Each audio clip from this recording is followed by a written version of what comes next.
So, continuing our discussion of desert lakes, now I want to focus on what's known as the empty cooler.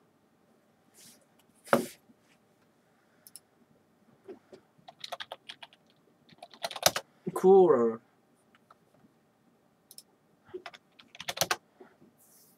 Empty cooler.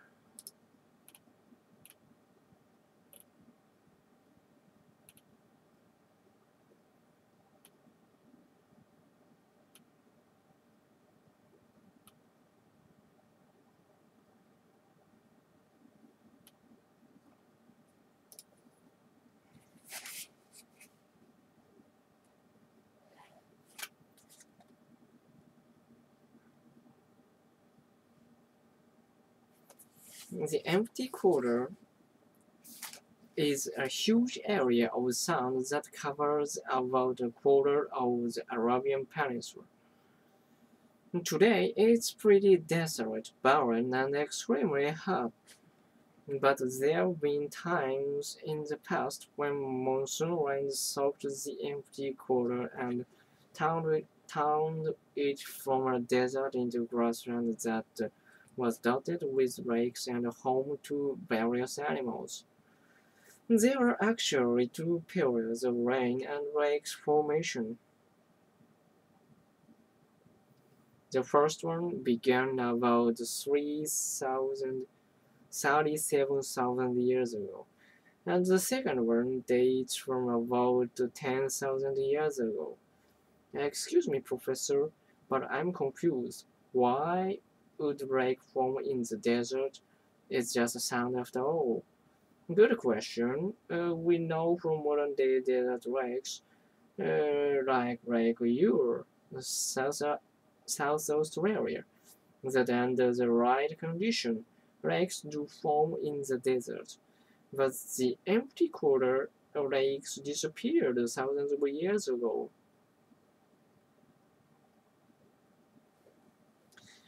They left behind their beds and basins as limestone formations that we can still see today. They look like low-lying white or gray bills, long narrow hills with flat tops, barely a meter high. A recent study of some of the formation presents some new theories about the area's past. Keep in mind through that this study only looked at 19 formations.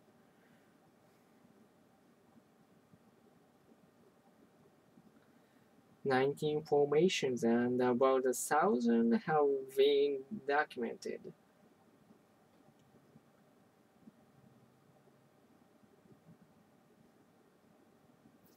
According to the study, two factors were important for lake formation in the empty cooler. First, the rains that fell there were torrential.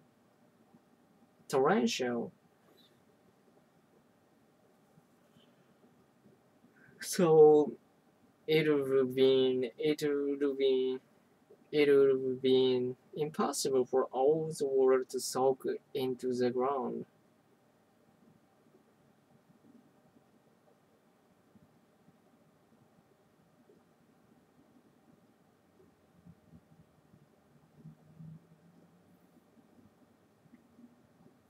Second, as you know, sand dunes contain other types of particles besides sand, including clay and silt.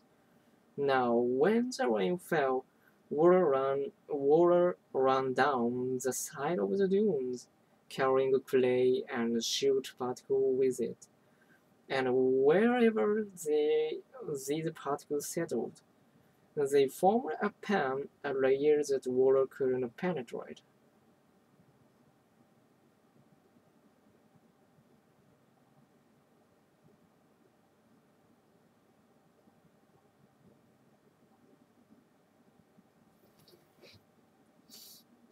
Once this pan formed, further runoff corrected and formed a lake.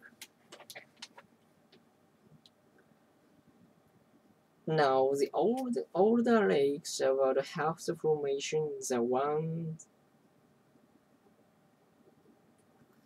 forming 35,000 years ago.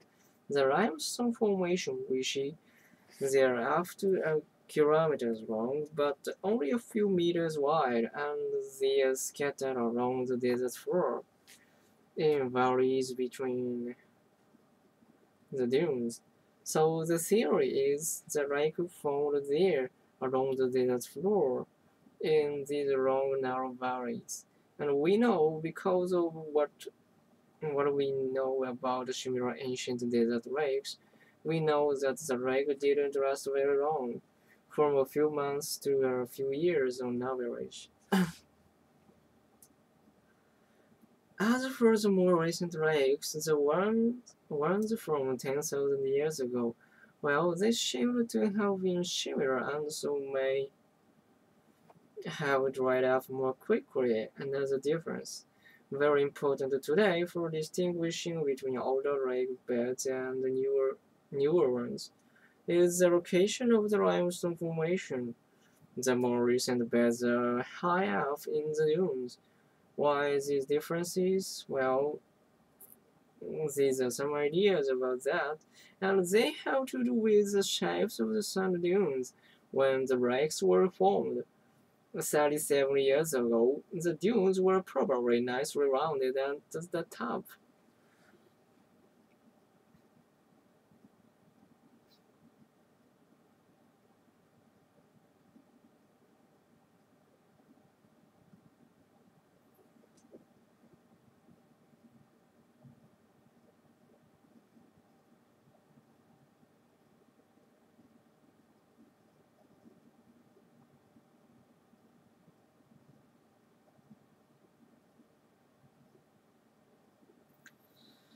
The more recent beds are high up in the dunes.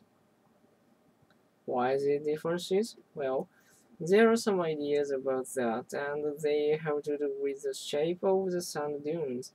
When the lakes were formed 30, 37,000 years ago, the dunes were probably nicely rounded at the top, so the water just ran right down their slide to the desert floor. But there are thousands of years of wind between the two rainy periods, reshaping the dunes. So during the second rainy period, the dunes were kind of chopped up at the top.